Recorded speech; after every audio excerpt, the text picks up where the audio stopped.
क्या लाखों छात्रों की आवाज ने आखिरकार सत्ता को झुका दिया? क्या शिक्षा मंत्री धर्मेंद्र प्रधान का इस्तीफा सिर्फ एक राजनीतिक फैसला था या फिर यह देश के युवाओं की सबसे बड़ी जीत बन गया? उस दिन आखिर ऐसा क्या हुआ कि पूरे देश की राजनीति हिल गई? इस कहानी में हम जानेंगे आंदोलन की शुरुआत से लेकर इस्तीफे तक की पूरी दास्तान, पर्दे के पीछे की घटनाएं और वह सच जिसने पूरे देश को सोचने पर मजबूर कर दिया। 25 जुलाई 2026 की सुबह देश की राजधानी दिल्ली में सूरज हमेशा की तरह निकला था, लेकिन हवा में कुछ अलग था। जंतर मंतर की सड़कों पर रात भर जागे हजारों छात्र अब भी अपने हाथों में तख्तियां लिए बैठे थे। किसी की आंखों में नींद नहीं थी, किसी के चेहरे पर थकान नहीं थी। सभी की निगाहें सिर्फ एक खबर पर टिकी थीं। पिछले कई हफ्तों से देश भर में परीक्षा व्यवस्था, पेपर लीक और जवाबदेही को लेकर चल रहा आंदोलन अब अपने सबसे निर्णायक मोड़ पर पहुंच चुका था। लाखों छात्रों की मांग थी कि शिक्षा व्यवस्था में जवाबदेही तय हो और केंद्रीय शिक्षा मंत्री धर्मेंद्र प्रधान इस्तीफा दें। इसी बीच अचानक सुबह खबर आई कि धर्मेंद्र प्रधान ने प्रधानमंत्री को अपना इस्तीफा सौंप दिया है। यह खबर कुछ ही मिनटों में पूरे देश में फैल गई और देखते ही देखते सोशल मीडिया से लेकर टीवी चैनलों तक सिर्फ इसी की चर्चा होने लगी। दिल्ली के जंतर मंतर पर मौजूद छात्रों में पहले सन्नाटा छा गया। किसी को विश्वास नहीं हो रहा था कि जिस मांग के लिए वे लगातार धरने पर बैठे थे वह इतनी जल्दी पूरी हो जाएगी। कुछ देर बाद भीड़ में तालियां गूंजने लगी। कई छात्र भावुक होकर रोने लगे, कुछ ने एक दूसरे को गले लगाया। यह केवल किसी एक मंत्री के इस्तीफे की बात नहीं थी, बल्कि उन लाखों युवाओं की भावना थी जो मानते थे कि उनकी आवाज आखिरकार सत्ता तक पहुंची है। आंदोलन के कई नेताओं ने इसे लोकतांत्रिक दबाव की जीत बताया, जबकि उन्होंने यह भी कहा कि शिक्षा व्यवस्था में सुधार की मांग अभी समाप्त नहीं हुई है। धर्मेंद्र प्रधान भारतीय राजनीति का एक बड़ा नाम रहे हैं। छात्र राजनीति से शुरुआत करने वाले प्रधान ने भाजपा संगठन में कई महत्वपूर्ण जिम्मेदारियां निभाई। उन्होंने पेट्रोलियम, इस्पात और बाद में शिक्षा मंत्रालय की कमान संभाली। शिक्षा मंत्री बनने के बाद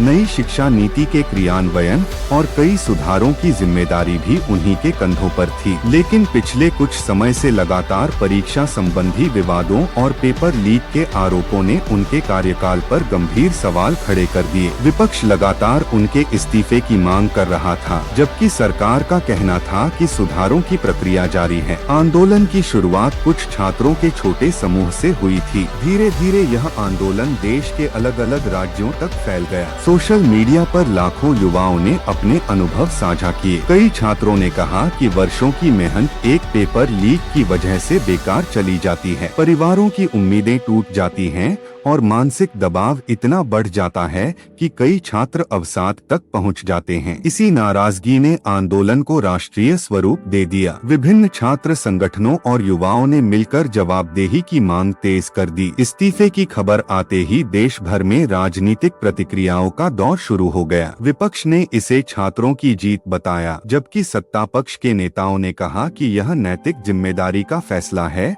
और शिक्षा व्यवस्था को और मजबूत बनाने की दिशा में सरकार आगे भी कदम उठाएगी। कई राजनीतिक विश्लेषकों का कहना था कि किसी केंद्रीय मंत्री का इतने बड़े जनदबाव के बाद इस्तीफा देना भारतीय राजनीति की एक महत्वपूर्ण घटना है, जिसके दूरगामी प्रभाव हो सकते हैं। लेकिन कहानी यहीं खत्म नहीं होती। असली सवाल अब यह था कि क्या केवल इस्तीफा देने से शिक्षा व्यवस्था की समस्याएं खत्म हो जाएंगी? क्या भविष्य में लाखों छात्रों को ऐसी परिस्थितियों का सामना नहीं करना पड़ेगा? क्या परीक्षा प्रणाली में ऐसा बदलाव आएगा जिससे युवाओं का विश्वास दोबारा कायम हो सके? यही वे सवाल थे जो देश के हर घर, हर कॉलेज और हर विश्वविद्यालय में चर्चा का विषय बन चुके थे। देश भर में इस्तीफे की खबर फैलते ही हर न्यूज चैनल की स्क्रीन पर सिर्फ एक ही नाम दिखाई दे रहा था, धर्मेंद्र प्रधान। एंकर लगातार एक ही सवाल पूछ रहे थे, क्या यह सिर्फ एक मंत्री का इस्तीफा है या फिर देश की राजनीति में एक नए दौर की शुरुआत? टीवी स्टूडियो में बहसें शुरू हो चुकी थीं। सत्ता पक्ष के प्रवक्ता इसे नैतिक जिम्मेदारी का फैसला बता रहे थे, जबकि विपक्ष इसे जनता और छात्रों के दबाव की जीत कह रहा था। लेकिन इन बहसों से दूर देश का युवा सिर्फ एक बात जानना चाहता था, क्या अब उसकी मेहनत सुरक्षित होगी। दिल्ली के जंतर मंतर पर मौजूद हजारों छात्रों ने आंदोलन समाप्त करने का फैसला तुरंत नहीं किया। मंच पर छात्र नेताओं ने कहा कि उनकी लड़ाई किसी व्यक्ति के खिलाफ नहीं थी, बल्कि उस व्यवस्था के खिलाफ थी जिसमें बार बार परीक्षाओं की विश्वसनीयता पर सवाल उठ रहे थे। उन्होंने साफ कहा कि इस्तीफा पहला कदम है, लेकिन असली जीत तब होगी जब परीक्षा प्रणाली पूरी तरह पारदर्शी और सुरक्षित बनेगी। यह बयान सुनकर वहां मौजूद छात्रों ने तालियों की गड़गड़ाहट से समर्थन दिया। उधर देश के अलग अलग राज्यों में भी छात्रों के समूह अपने अपने शहरों में इकट्ठा होने लगे। लखनऊ, पटना, भोपाल, जयपुर, कोलकाता, चेन्नई, बेंगलुरु और हैदराबाद जैसे शहरों में विश्वविद्यालय परिसरों के बाहर छात्र इस खबर पर चर्चा कर रहे थे। कुछ छात्र खुश थे तो कुछ का कहना था कि केवल चेहरे बदलने से कुछ नहीं होगा जब तक पूरी व्यवस्था नहीं बदलेगी। सोशल मीडिया पर लाखों पोस्ट आने लगे। कुछ लोग इसे लोकतंत्र की ताकत बता रहे थे तो कुछ इसे सरकार के लिए बड़ा राजनीतिक संदेश मान रहे थे। प्रधानमंत्री कार्यालय में भी लगातार बैठकों का दौर चल रहा था। वरिष्ठ अधिकारियों और मंत्रियों के बीच यह चर्चा होने लगी कि शिक्षा मंत्रालय की कमान अब किसे सौंपी जाए। सरकार के सामने सबसे बड़ी चुनौती केवल नया मंत्री चुनना नहीं थी, बल्कि देश के करोड़ों छात्रों का विश्वास दोबारा जीतना था। यह समझा जा रहा था कि आने वाले कुछ दिनों में कई बड़े फैसले लिए जा सकते हैं ताकि यह संदेश दिया जा सके कि सरकार शिक्षा व्यवस्था को लेकर गंभीर है। दूसरी ओर धर्मेंद्र प्रधान ने अपने इस्तीफे के बाद एक संक्षिप्त संदेश जारी किया। उन्होंने कहा कि उन्होंने नैतिक जिम्मेदारी लेते हुए अपना पद छोड़ा है और उन्हें विश्वास है कि सरकार शिक्षा क्षेत्र में सुधार की दिशा में काम जारी रखेगी। उन्होंने छात्रों से शांति बनाए रखने की अपील भी की और कहा कि देश का भविष्य युवाओं के हाथों में है। उनके इस संदेश पर भी अलग अलग प्रतिक्रियाएं सामने आईं। कुछ लोगों ने उनके निर्णय की सराहना की, जबकि कुछ का कहना था कि यह फैसला पहले लिया जाना चाहिए था। इस पूरे घटनाक्रम ने देश के अभिभावकों को भी सोचने पर मजबूर कर दिया। वर्षों तक अपने बच्चों की पढ़ाई के लिए मेहनत करने वाले माता पिता अब यही उम्मीद कर रहे थे कि भविष्य में किसी भी छात्र को पेपर लीक या परीक्षा में गड़बड़ी जैसी समस्याओं का सामना न करना पड़े। कई अभिभावकों ने मीडिया से बातचीत में कहा कि बच्चों का आत्मविश्वास टूटना सबसे बड़ी समस्या है और इसे दोबारा मजबूत करना सरकार की जिम्मेदारी है। राजनीतिक गलियारों में भी हलचल तेज हो चुकी थी। विपक्षी दलों ने संसद में शिक्षा व्यवस्था पर विशेष चर्चा की मांग की। कई नेताओं ने कहा कि अब केवल इस्तीफा काफी नहीं है, बल्कि उन सभी मामलों की निष्पक्ष जांच होनी चाहिए जिनके कारण देश भर में छात्रों का आंदोलन खड़ा हुआ। दूसरी ओर सरकार ने संकेत दिए कि परीक्षा प्रणाली को और अधिक सुरक्षित बनाने के लिए तकनीकी और प्रशासनिक स्तर पर बड़े सुधार किए जाएंगे। देश के कई शिक्षाविदों ने भी अपनी राय रखी। उनका कहना था कि यह समय राजनीति करने का नहीं, बल्कि शिक्षा व्यवस्था को मजबूत करने का है। उन्होंने सुझाव दिया कि परीक्षा संचालन में आधुनिक तकनीक,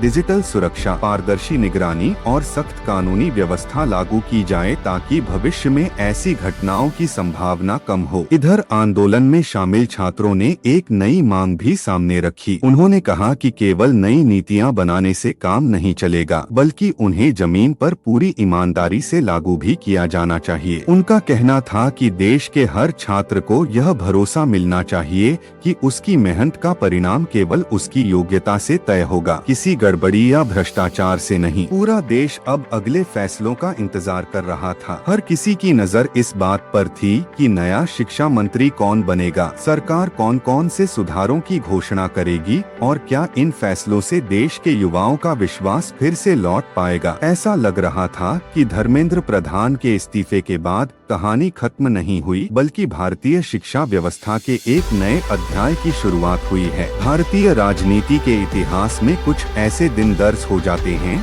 जो केवल सरकार या विपक्ष के लिए नहीं बल्कि पूरे देश के लिए एक सबक बन जाते हैं। धर्मेंद्र प्रधान के इस्तीफे के बाद का दिन भी कुछ ऐसा ही था। देश के हर विश्वविद्यालय, हर कोचिंग संस्थान और हर उस घर में चर्चा का विषय सिर्फ एक ही था, क्या अब सचमुच बदलाव आएगा या फिर यह भी समय के साथ एक और राजनीतिक घटना बनकर रह जाएगी। अगली सुबह जब अखबार लोगों के घरों तक पहुँचे तो पहले पन्ने पर सबसे बड़ी खबर यही थी। टीवी चैनलों की ओबी वैन अभी भी जंतर मंतर, शिक्षा मंत्रालय और संसद भवन के बाहर खड़ी थी। पत्रकार लगातार लोगों की राय जानने की कोशिश कर रहे थे। कोई कह रहा था कि लोकतंत्र में जनता की आवाज सबसे बड़ी ताकत होती है, तो कोई कह रहा था कि अब असली परीक्षा सरकार की है। हर कैमरे के सामने यही सवाल था कि अब आगे क्या होगा। इस बीच सरकार के भीतर भी तेजी से हलचल बढ़ चुकी थी। कैबिनेट की महत्वपूर्ण बैठक बुलाई गई। वरिष्ठ मंत्रियों और अधिकारियों के साथ शिक्षा व्यवस्था पर लंबी चर्चा हुई। बैठक में इस बात पर जोर दिया गया कि भविष्य में ऐसी परिस्थितियां दोबारा न बने। इसके लिए परीक्षा प्रणाली को अधिक सुरक्षित और पारदर्शी बनाने की दिशा में ठोस कदम उठाने होंगे। साथ ही यह भी चर्चा शुरू हुई कि शिक्षा मंत्रालय की जिम्मेदारी किसे सौंपी जाए, क्योंकि देश के करोड़ों छात्र अब हर फैसले पर नजर रखे हुए थे। उधर आंदोलन में शामिल छात्र नेताओं ने प्रेस कॉन्फ्रेंस की। उन्होंने कहा कि उनका उद्देश्य किसी व्यक्ति को हटाना नहीं था, बल्कि एक ऐसी व्यवस्था बनाना था जिसमें किसी भी छात्र को अपनी मेहनत पर संदेह न करना पड़े। उन्होंने यह भी स्पष्ट किया कि यदि सरकार सुधारों की दिशा में गंभीर कदम उठाती है तो छात्र उसका स्वागत करेंगे, लेकिन यदि केवल आश्वासन दिए गए तो आंदोलन फिर से शुरू हो सकता है। इस बयान ने सरकार पर दबाव और बढ़ा दिया। देश भर के शिक्षकों और शिक्षा विशेषज्ञों ने भी खुलकर अपनी राय रखनी शुरू कर दी। कई विशेषज्ञों का मानना था कि परीक्षा संचालन में आधुनिक तकनीक, मजबूत डिजिटल सुरक्षा, पारदर्शी निगरानी और जवाबदेही की स्पष्ट व्यवस्था आवश्यक है। उनका कहना था कि केवल कानून बनाना काफी नहीं होगा, बल्कि उन्हें पूरी सख्ती से लागू भी करना होगा ताकि भविष्य में किसी भी परीक्षा पर सवाल न उठे। इसी दौरान कई छात्रों की कहानियां सामने आने लगी। किसी ने बताया कि उसने 3 साल तक दिन रात मेहनत की थी, लेकिन परीक्षा विवाद के कारण उसका आत्मविश्वास टूट गया। किसी ने कहा कि परिवार ने कर्ज लेकर पढ़ाई कराई थी और अब फिर से परीक्षा देने की नौबत आ गई। इन कहानियों ने पूरे देश को भावुक कर दिया। लोगों को महसूस हुआ कि परीक्षा से जुड़ी गड़बड़ियां केवल एक प्रशासनिक समस्या नहीं होती, बल्कि लाखों परिवारों के सपनों पर सीधा असर डालती हैं। राजनीतिक दलों ने भी इस मुद्दे को लेकर अपनी अपनी रणनीति बनानी शुरू कर दी। विपक्ष इसे सरकार की बड़ी विफलता बताकर जनता के बीच ले जाने की तैयारी कर रहा था, जबकि सत्ता पक्ष यह संदेश देने की कोशिश कर रहा था कि जवाबदेही तय करना और सुधार करना उसकी प्राथमिकता है। विश्लेषकों का मानना था कि आने वाले चुनावों में शिक्षा और युवाओं से जुड़े मुद्दे पहले से कहीं अधिक महत्वपूर्ण भूमिका निभा सकते हैं। दूसरी ओर सोशल मीडिया पर युवाओं ने एक नया संदेश देना शुरू किया। हजारों पोस्ट में लिखा जाने लगा कि आंदोलन केवल विरोध के लिए नहीं होना चाहिए, बल्कि सकारात्मक बदलाव के लिए भी होना चाहिए। कई छात्रों ने अपील की कि अब देश को ऐसी शिक्षा व्यवस्था बनाने पर ध्यान देना चाहिए जिसमें मेहनत करने वाले हर छात्र को न्याय मिल सके। शाम होते होते जंतर मंतर का माहौल बदल चुका था। कई छात्र अपने अपने घर लौटने की तैयारी कर रहे थे। उनके चेहरों पर थकान जरूर थी, लेकिन साथ ही यह संतोष भी था कि उनकी आवाज देश ने सुनी। हालांकि मंच से अंतिम घोषणा करते हुए छात्र नेताओं ने कहा कि यह अंत नहीं, बल्कि एक नई शुरुआत है। अब वे सरकार के हर कदम पर नजर रखेंगे और यदि वादे पूरे नहीं हुए तो लोकतांत्रिक तरीके से अपनी बात फिर उठाएंगे। देश अब एक नए मोड़ पर खड़ा था। एक तरफ इस्तीफा हो चुका था, दूसरी तरफ उम्मीदें पहले से कहीं ज्यादा बढ़ गई थीं। करोड़ों युवाओं की निगाहें अब इस बात पर थीं कि नया शिक्षा मंत्री कौन बनेगा, क्या नई नीतियां लागू होंगी और क्या आने वाली पीढ़ियां एक ऐसी परीक्षा व्यवस्था कथा देखेंगी जिस पर किसी तरह का संदेह न हो। कहानी यहीं समाप्त नहीं होती, असली कहानी तो अब शुरू होती है, क्योंकि किसी भी लोकतंत्र की सबसे बड़ी ताकत केवल सरकार नहीं होती, बल्कि वह जागरूक नागरिक होते हैं जो अपने अधिकारों और जिम्मेदारियों दोनों को समझते हैं। यदि यह घटना भविष्य में शिक्षा व्यवस्था को और मजबूत बनाने की दिशा में ठोस बदलाव लाती है तो इसे केवल एक मंत्री के इस्तीफे के रूप में नहीं, बल्कि भारतीय लोकतंत्र में युवाओं की आवाज के एक महत्वपूर्ण अध्याय के रूप में याद किया जाएगा।